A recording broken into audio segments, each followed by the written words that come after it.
اعوذ باللہ من الشیطان الرجیم بسم اللہ الرحمن الرحیم۔ ایک یہودی خاتون حضرت عائشہ صدیقہ کے پاس حاضر ہوئیں اور کہنے لگیں اللہ تعالیٰ آپ کو عذاب قبر سے بچائے۔ حضرت عائشہ صدیقہ رضی اللہ تعالی عنہا نے رسول اکرم صلی اللہ علیہ وسلم سے سوال کیا کہ کیا قبر کے اندر عذاب ہوتا ہے؟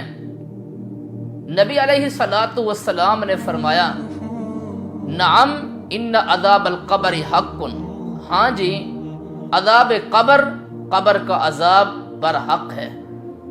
اس کے بعد آپ صلی اللہ علیہ وسلم نے فرمایا کہ تم عذاب قبر سے پناہ مانگو، جہنم کے عذاب سے پناہ مانگو، دجال کے فتنے سے پناہ مانگو، مسیح دجال کے فتنے سے، اور تمام تر فتنے جو ظاہری ہیں اور جو باطنی ہیں ان سے پناہ مانگو۔ اس کے بعد رسول اکرم صلی اللہ علیہ وسلم ہر نماز کے بعد اللہ تبارک و تعالیٰ سے دعا مانگتے تھے، اللہ تعالیٰ سے پناہ مانگتے تھے عذاب قبر سے، اور فرماتے تھے اللہم انی اعوذ بک من عذاب القبر واعوذ بک من عذاب النار واعوذ بک من فتنة المسیح الدجال، کہ اے اللہ عذاب قبر سے بچا لیں، جہنم کے عذاب سے محفوظ فرما اور فتنوں سے محفوظ فرما، اور دجال مسیح دجال کے فتنے سے محفوظ فرما۔ رسول اکرم صلی اللہ علیہ وسلم نے یہ امت کو تعلیم دی ہے کہ ہر نماز کے بعد عذاب قبر سے پناہ مانگو اور جہنم کے خوف ناکیوں سے اور ہول ناکیوں سے اور جہنم کے عذاب سے پناہ مانگا کرو۔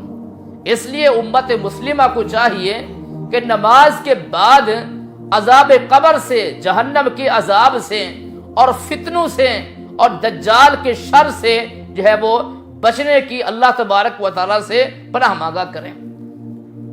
نبی علیہ الصلاۃ والسلام کی ایک معروف حدیث ہے، آپ علیہ الصلاۃ والسلام نے فرمایا کہ جب میت کو دفنا دیا جاتا ہے تو اس کے پاس دو فرشتے آ جاتے ہیں، ان میں سے ایک کو منکر اور دوسرے کو نکیر کہا جاتا ہے۔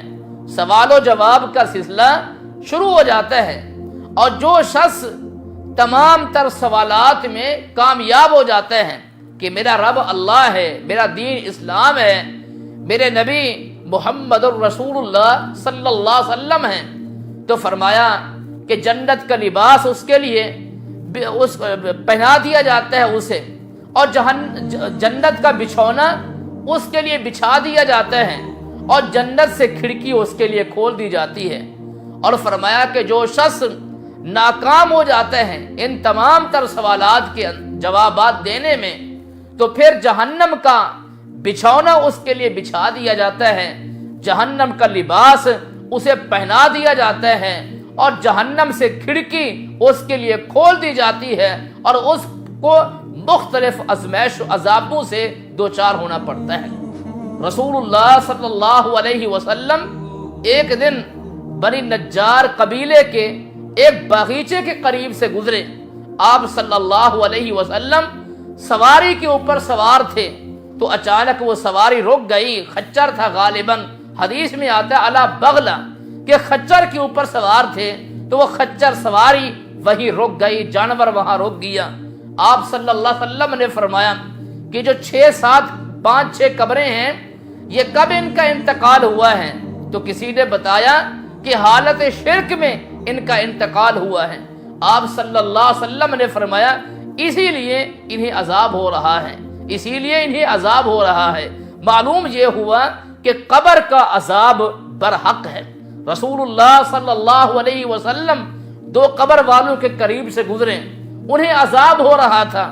آپ صلی اللہ علیہ وسلم نے فرمایا کہ ایسے معاملے میں ان کو عذاب ہو رہا ہے جس سے بچنا بڑا آسان تھا، اگرچہ گناہ کبیرہ ہے لیکن بچنا بڑا آسان تھا۔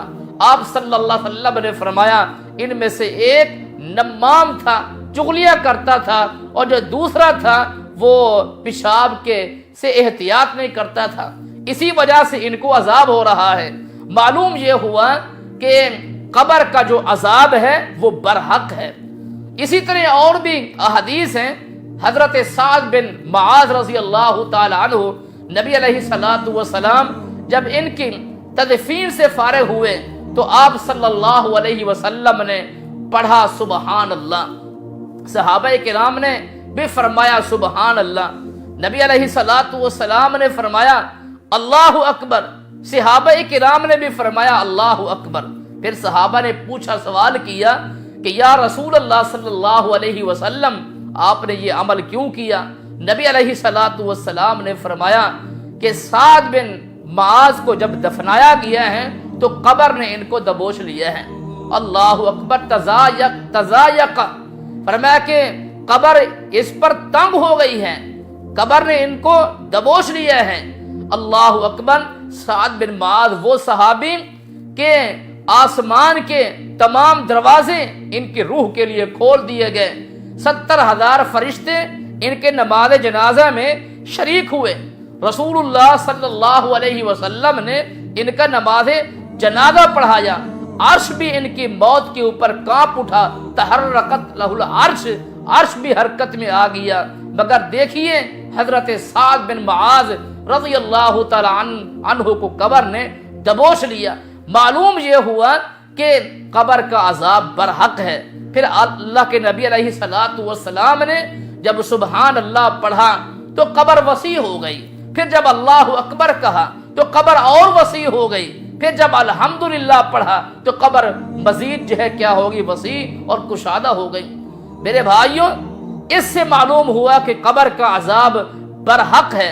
یثبت اللہ الذین آمنوا بالقول الثابت، اس آیت کریمہ کی تفسیر میں مفسرین فرماتے ہیں کہ اس سے مراد قبر کے تمام تر سوالات ہیں کہ اللہ تبارک و تعالی مومن کو جوابات دینے میں ثابت قدمی عطا فرماتے ہیں، اور جو مشرک ہے، جو منافق ہے، کافر اور فاسق ہے، وہ ناکام ہو جاتا ہے سوالات کے جوابات دینے میں۔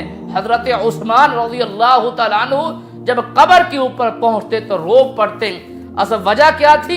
جب صحابہ نے پوچھا کہ آپ کیوں روتے ہیں تو کیا کہنے لگے، ان القبر اول منزل من منازل الآخرہ، یہ آخرت کے منازل میں سے پہلی منزل اور پہلا مقام ہے۔ پھر نبی علیہ الصلوۃ والسلام نے فرمایا کہ قبر ایک خوفناک منظر ہے، اس سے بڑا خوفناک منظر میں نے نہیں دیکھا۔